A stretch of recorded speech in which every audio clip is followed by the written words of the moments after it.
Après le pouvoir, le contre-pouvoir, avec celui qui est devenu un des symboles du journalisme d'investigation, avec celui qui se veut le héros d'une presse libre, indépendante et rentable. Les hommes politiques les ont à zéro devant ce Zorro de l'information. Dans un instant, Edoui Plenel surgira hors de la nuit pour nous rejoindre au galop.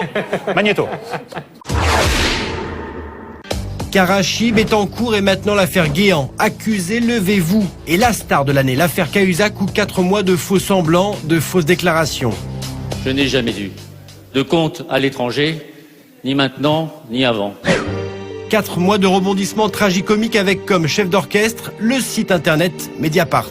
Mediapart est un site qui procède à des investigations. Il a déjà d'ailleurs fait un très gros travail dans le passé. Bref, c'est le travail de la presse. Le journalisme, c'est un métier. Mal fait, bien sûr, la plupart du temps. Ouais, d'accord, on est tous des mauvais journalistes. Enfin, c'est un métier, quand on affirme quelque chose, on le prouve. Mediapart, un site qui divise, et le journalisme un métier controversé. Sondage TNS Sofres de janvier dernier, les Français perdent confiance dans les médias, Internet compris, le public en demande de plus en plus au web. Les raisons de cette désaffection, les journalistes ramenés au rang d'attachés de presse. Il n'est pas normal que notre profession se fasse le relais du monde de la communication qui est là pour tuer des vérités parfois nécessaires. Edoui Plenel, ex-patron du Monde, créateur de Mediapart, nouveau Zorro du journalisme et symbole du contre-pouvoir de la presse. La transparence est maintenant. Plenel président, titre causeur ce mois-ci. Les accusés, ses quotidiens, ses hebdos, tous aux mains de gros groupes.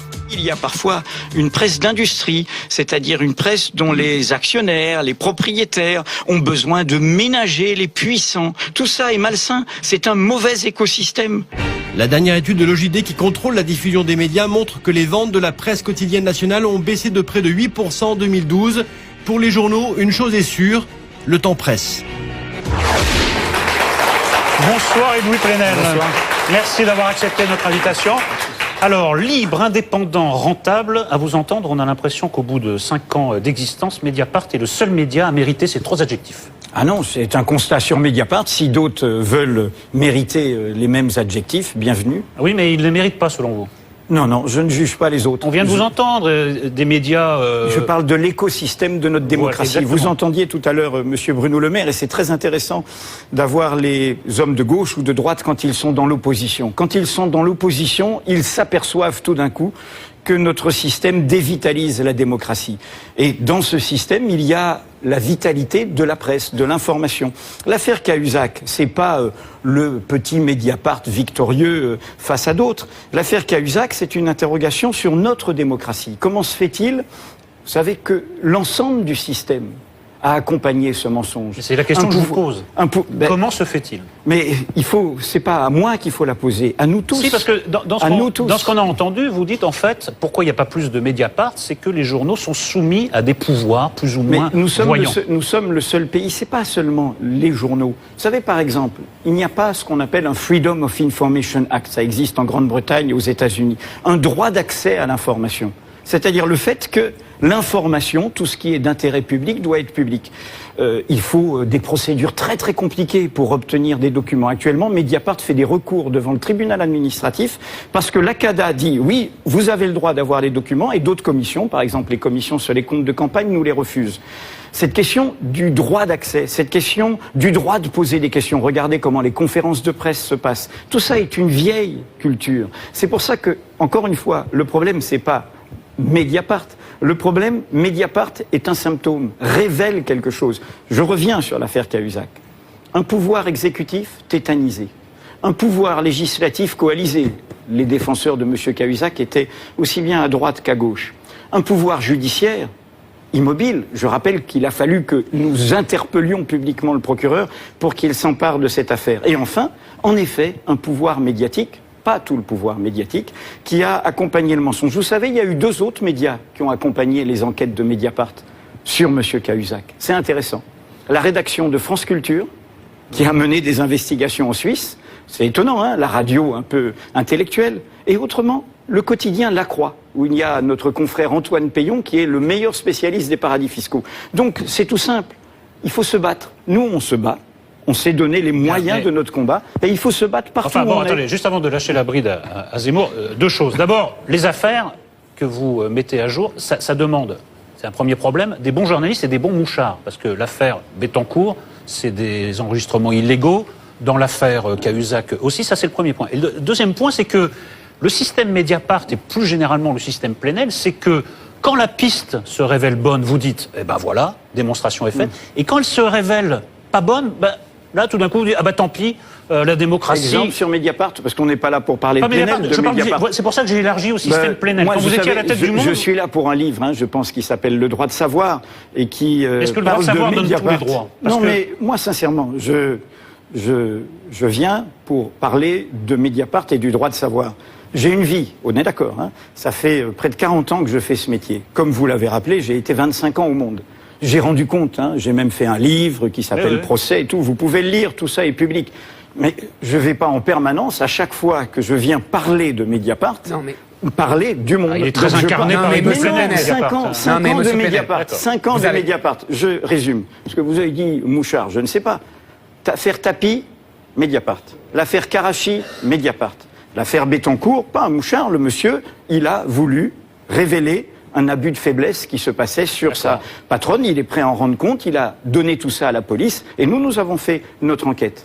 L'affaire Kadhafi-Sarkozy, tout ça est dans les mains des juges. L'affaire, encore une fois, Cahuzac, qu'est-ce que nous faisons? Nous sommes des journalistes normaux qui faisons un travail normal dans une démocratie que nous espérons. Je voulais dialoguer avec un journaliste normal. Je comprends bien que vous essayez de mettre un pare-feu entre votre passé au monde et j'ai toujours rendu compte. Mais si je viens aujourd'hui, c'est pas me couper. Je vous ai pas coupé pendant une seule minute. C'est pour parler de Mediapart et du droit de savoir. Plenel, je ne vous ai pas coupé pendant une seule minute. Donc ayez le respect de le faire autant. Merci. Pourquoi on vous sort toujours Le Monde? Moi, je vais vous expliquer pourquoi. Tout simplement, c'est pas par malveillance, c'est pas pour vous faire du mal, c'est que tout simplement, les méthodes sont les mêmes.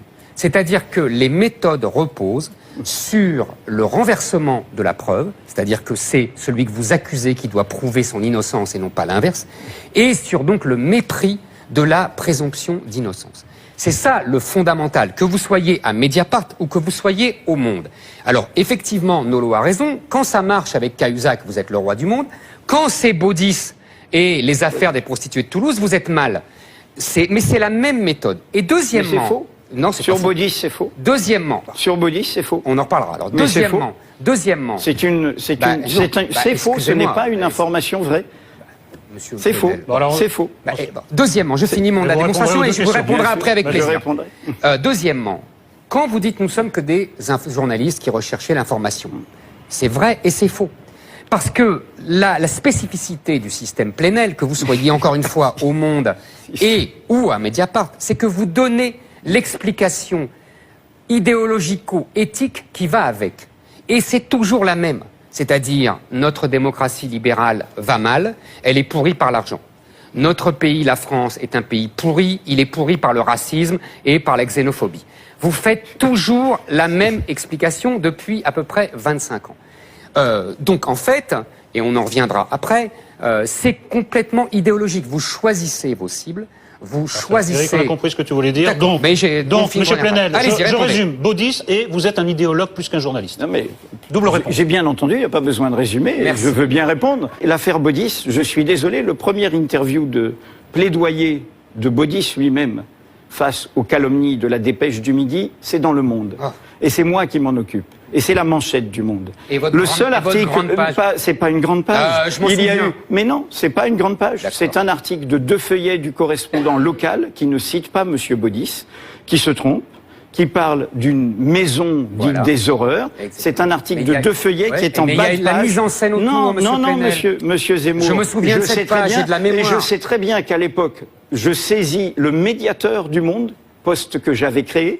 Nous expliquons sur cette erreur de notre correspondant, nous en rendons compte, tout cela est public et clair. Mais non, tout cela c'est que revérifier, revérifier les faits. D'être sanctifié. Occupez-vous des faits. Occupez-vous des faits. Oui, alors justement, je vais m'occuper des mots. De Mediapart qui a été créé il y a 5 ans, Le Monde, je l'ai quitté en 2005, nous sommes en 2013. Le dialogue n'est pas la juxtaposition de 2 monologues. Voilà, ne parlons plus du Non, j'ai répondu. Vous avez répondu, c'est répondu, vous remercie. je réponds. Et je vais vous dire quelque chose. Vous êtes resté le manipulateur trotskiste que vous avez toujours été et qui se cache derrière le collectif. Vous avez écrit vous-même. Vous avez écrit vous-même. Mais oui, faites votre cinéma. Vous avez écrit vous-même. Angela Merkel, elle était responsable de l'AG3 au Parti communiste d'Allemagne de l'Est. Monsieur Barroso était un maoïste sectaire très dangereux. Bon, Monsieur Plenel, vous avez écrit vous-même.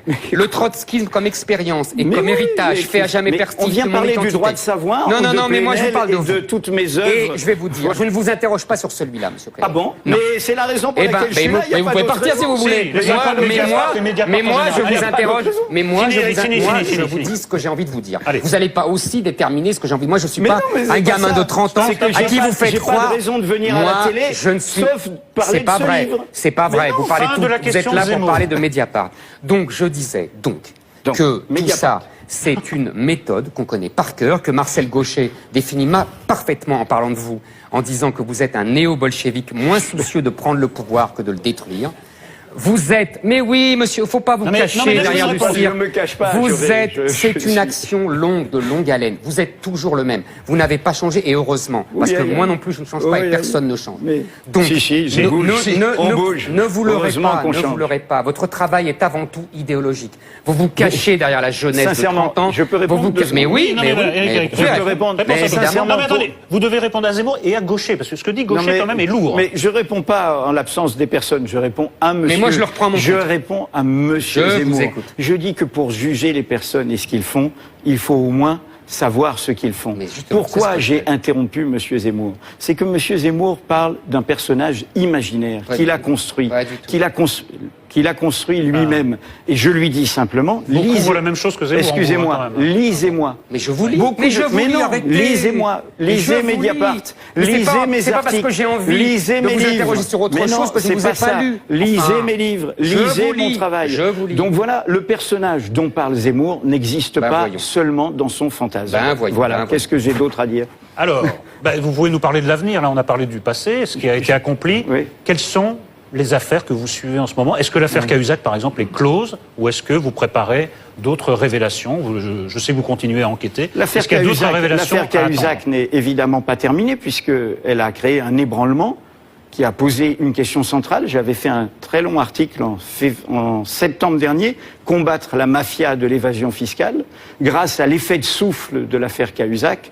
La question immense de la fraude et de l'évasion fiscale et des paradis fiscaux est devant nous et elle est posée. Et elle met en branle les États par rapport à ce détournement de la richesse nationale qui est très important. Vous savez que les avoirs financiers dans les paradis fiscaux, c'est 26 000 milliards d'euros, plus que le PIB réuni des États-Unis et du Japon.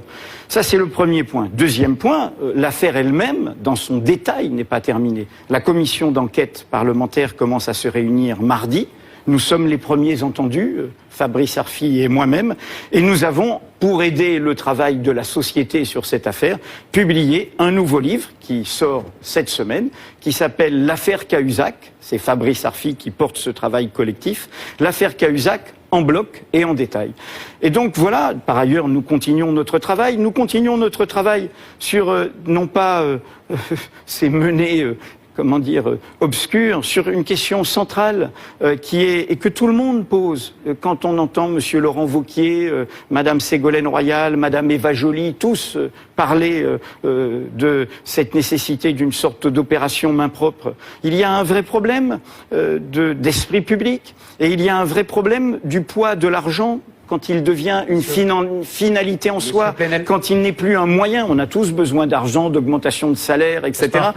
Mais quand il devient une finalité en soi. Donc Mediapart fait quoi? Mediapart fait exactement la tradition du journalisme. Il n'y a pas que l'affaire Cahuzac, il y a l'affaire Karachi, l'affaire elles ont toute cette question des paradis fiscaux. Mais est-ce qu'il y a des nouveaux développements? Mais vous les découvrirez en temps et en heure. Vous êtes là pour nous donner un scoop? Non, je n'annonce pas avant que ce soit fait. Monsieur Plenel, non seulement je vous lis, mais je vous écoute, et vous avez fait un excellent papier sur une radio, je ne plaisante pas du tout, où vous parliez des mafias, de ce que vous venez de dire. Vous avez même cité un excellent livre qu'on a cité nous aussi depuis le début, le livre de Jacques de Saint-Victor. mon article de septembre, que vous pouvez relire, et qui est développé dans le droit de savoir. C'est pour vous dire que non seulement je vous lis, mais je vous écoute. Oui, donc, mais voilà. Donc, je suis sûr que vous avez... Mais non, vous inquiétez pas. Lisez-moi aussi bien que je vous lis, et je vous lis, mais je n'anime pas une émission sur les livres. Je pensais qu'on venait parler d'un livre. Non, mais voilà, là, pas d'une personne. Là, en l'occurrence, vous en faites un peu beaucoup, monsieur Plenel. L'enseignement, c'est la répétition. Oui, je comprends bien. Ah bah là, vous êtes doué pour l'enseignement, il fallait. L'enseignement, c'est la répétition. Là, on peut parler ou non? Là, en plus, pour une fois que je vous donnais raison, en plus, vous devriez apprécier. Vous avez cité un excellent livre de celui de Jacques de Saint-Victor sur la mafia, qui est un livre remarquable et qu'on a cité ici. Et vous avez tout à fait raison sur un point. Et celui de Nicolas Jackson sur les paradis fiscaux. Absolument. Journaliste qui travaille au Financial Times et Asie Economist. Là-dessus, on a un point d'accord, c'est qu'effectivement, la libération des mouvements de capitaux depuis 25 ans a permis à la mafia je ne dis pas autre chose. Mais là-dessus, on est tout à fait d'accord. Et j'aide la société à le comprendre. Là où je pense que vous me méprenez sur l'esprit public, c'est que je pense que les Français, quand ils auront pris conscience de ça, ça sera autre chose. Mais pour l'instant, ils ne sont pas des obsédés de la vertu des politiques, ils sont des obsédés de la vertu du politique. Je veux dire par là que le problème aujourd'hui, c'est l'inefficacité du politique, qui ne peut plus rien. C'est pas sa vertu. Or, vous incitez toujours sur sa vertu et non pas la vertu du politique. Vous comprenez ce que je veux dire? Réponse sur les mais justement, encore une fois, je parle souvent de la vertu du politique et pas des politiques. J'ai écrit même un livre assez épais, il y a 2 ans de ça, à propos du présidentialisme français, où tout cela est détaillé. Nous l'avons lu. Le président de trop. Sauf que Donc tout ça est détaillé. Je dis juste que je n'aime pas quand on dit les Français pensent que. Moi, je ne fais pas parler les Français à leur place. Je suis à ma place. Ma place de journaliste, encore une fois, c'est de produire des informations d'intérêt public pour que les citoyens soient libres et autonomes. Ma seule obligation, c'est la vérité des faits. Ma seule loyauté est à l'égard des citoyens et ma seule discipline, c'est la vérification pour que, évidemment, l'on se trompe le moins possible. Je mets ces faits sur la table. Et je pense qu'un journaliste en possession de faits d'intérêt public est un réformateur utile à la société, beaucoup plus efficace qu'un éditorialiste qui tempête depuis sa chair. Je ne viens que citer, et je le rappelle, dans le droit de savoir, mais dans le droit de savoir, c'est pas une leçon, c'est une citation de Robert Ezra Park, qui est un journaliste américain. Nous agenouillons devant vous, Saint-Plénel. Mais je ne pas Saint-Plénel. La tradition du journalisme, elle est double, la tradition du journaliste français. Elle est l'information et les faits, et aussi elle est l'analyse, le commentaire de manière littéraire. Mais ça appartient à tout le monde à l'heure d'Internet. Non, ce n'est pas deux traditions. Et pour faire du bon commentaire, il faut déjà respecter ces vérités factuelles. Je pense que mais Saint-Plénel n'est pas obligé. Monsieur Apathy, que vous avez montré tout à l'heure. Le mot de la fin sur Apathy, c'est très bien. Pourquoi Monsieur Apathy est parti dans le mur sur l'affaire Cahuzac? Lui que j'ai connu, journaliste de terrain, il a même travaillé au Monde quand j'y étais. Eh bien, Monsieur Apathy, il est parti là-dessus parce qu'il s'est mis de plus en plus dans votre posture. Et cette posture qui est d'en haut, où on commente, et où du coup, on ne voit même plus ce qui dérange vos convictions, ce qui dérange vos opinions. Je ne suis pas, donc, Monsieur Plenel, abonnez-vous à Mediapart, comme Monsieur Apathy, et lisez-nous, et voilà, et vous ferez des progrès. Je ne suis pas dans une posture, et 2, je ne suis pas là pour défendre Apathy. Merci d'être passé par notre plateau, Edoui Plenel. Je rappelle la parution de votre livre dont vous avez cité le titre une vingtaine de fois. C'est Le droit de savoir aux éditions Don Quichotte. Et le site, c'est Mediapart, au cas où il y aurait des sourds et malentendants qui nous regarderaient. Après la pub, Paris champion, mais Paris outragé, Paris brisé, Paris martyrisé, scène d'émeute au Trocadéro, lundi, lors de la remise du trophée 2012-2013. Pas de quoi étonner notre dernier invité, le journaliste Daniel Riolo, fait paraître que Racaille Football Club, il vient en débattre sur notre plateau et il va y avoir du sport. Alors, à tout de suite.